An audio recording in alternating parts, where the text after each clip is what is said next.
Olá pessoal, aqui é o professor Áquito. Nesta aula de robótica nós vamos fazer análise do motor DC, certo?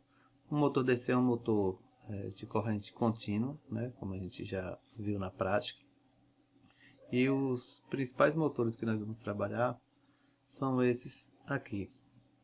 Esses dois motores, esse da esquerda e esse da direita, são motores que têm caixa de redução, ou seja, ele tem engrenagens que servem para você, por exemplo, diminuir velocidade e aumentar o torque, o torque, né, ou a potência, ou vice-versa.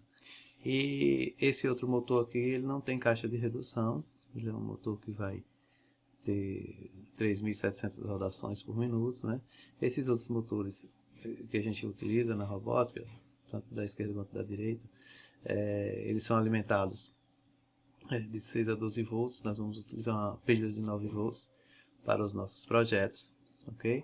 Porque a placa Arduino ela só trabalha com 5 volts, então ela não vai ter tensão necessária suficiente para fazer os projetos funcionarem como a gente quer. Mas como é que funciona, né, o motor DC? Vou mostrar aqui uma simulação no Tinkercad para a gente observar como é o funcionamento dos motores. Observem que aqui nós temos dois motores ligados a duas pilhas de 9 volts.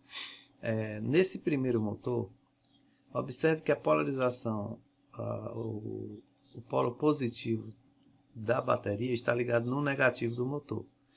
E o polo positivo do motor está ligado no polo negativo da bateria. Aqui a gente fez uma inversão, né? O polo positivo está ligado diretamente no polo positivo do motor, né? Da bateria e do motor. E o polo negativo da bateria está ligado no polo negativo do motor. Quando a gente liga, eu utilizei essa chavezinha aqui, observe o seguinte, ó. Vamos fazer a simulação. Quando a gente faz, observe que o motor aqui está girando no sentido anti-horário. Então está com a rotação aí de 17.568 rotações por minuto. E o motor da direita, ele está rodando no sentido horário, na mesma rotação, só que para o sentido horário. O sinal negativo ele só indica o sentido de rotação do motor. Então, o que a gente observa em tese é que quando a gente inverte a polaridade do motor em relação à fonte, o sentido da rotação do motor ele modifica, né? Ou para o sentido horário ou para o sentido anti-horário. É isso que vai determinar se o carrinho está andando para frente ou para trás, ou se ele vai fazer uma manobra. Então a gente vai ver isso como é que faz. Claro que seria impossível a gente fazer isso trocando fios no momento em que o dispositivo estivesse funcionando. Seria pouco prático, né? Então a gente vai utilizar o que a gente chama de ponte H. O que seria a ponte H? Lembra dos projetos que a gente fez, começamos a fazer sobre os carrinhos? Nós temos esses robôzinhos, os smarts robôs, que eles são autônomos e eles evitam obstáculos através de sensor ultrassônico. E nós temos aqui dois motorzinhos, né? Os motores da DC, que a gente viu na imagem, que está aqui dentro do dispositivo. E esses motores a gente controla com a placa Arduino e a Shield, que está aqui acima, que contém um circuito integrado de uma ponte H, que é a ponte HL293D, que é o que a gente mais utiliza nesses dispositivos robóticos. Mas como é que funciona uma ponte H? É isso que a gente vai observar. Vejam que a ponte H, aqui é a teoria, o esquema elétrico dele, como é que funciona. Nós temos aqui 4 chaves, aqui é o motor, certo? E 4 chaves, SW1, SW2, SW3, SW4. A ponte H vai funcionar abrindo e fechando essas chaves, de modo que se alterne o sentido da corrente elétrica, fazendo com que o motor gire no sentido horário e no sentido anti-horário. Então observe aqui nesse segundo, na letra B, aqui no esquema B, que eu fechei a chave SW1 e a chave SW4, deixando a SW2 e a SW3 abertas. Então o que acontece? A corrente ela flui aqui nesse sentido, né? No sentido aqui em que entra pelo polo aqui da bateria, pelo polo negativo, saindo pelo polo positivo e vindo nesse sentido, ok? Quando eu faço, quando eu fecho a chave SW2 e a SW3, veja que o sentido da corrente muda, ele vai passar pelo sentido inverso.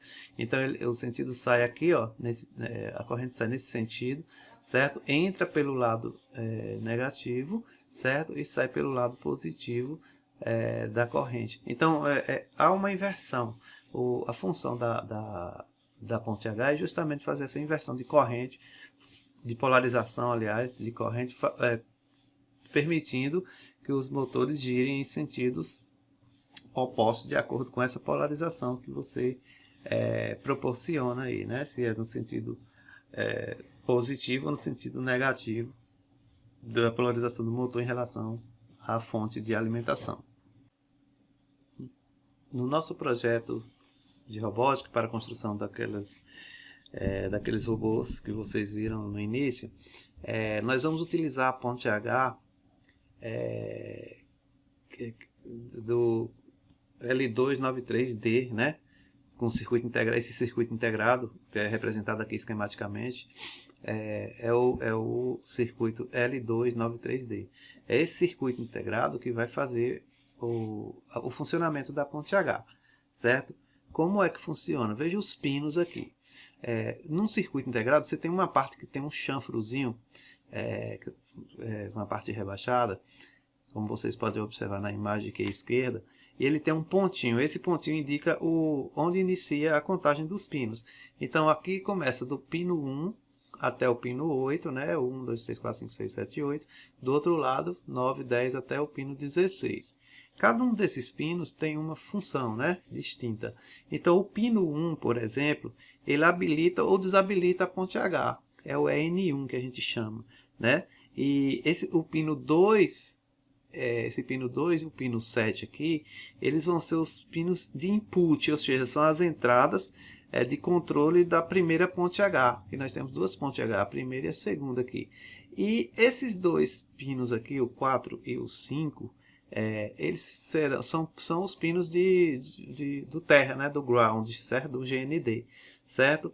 E os pinos 3 aqui e o pino 6, o que é que eles vão ser? Vão ser os pinos de saída para o primeiro motor. Então, no pino 3, no pino 6, você vai ligar as saídas do motor, né? A segunda ponte H é um pouquinho diferente. Observe que nós temos os pinos do 9, 10, 11, 14 e 15, né?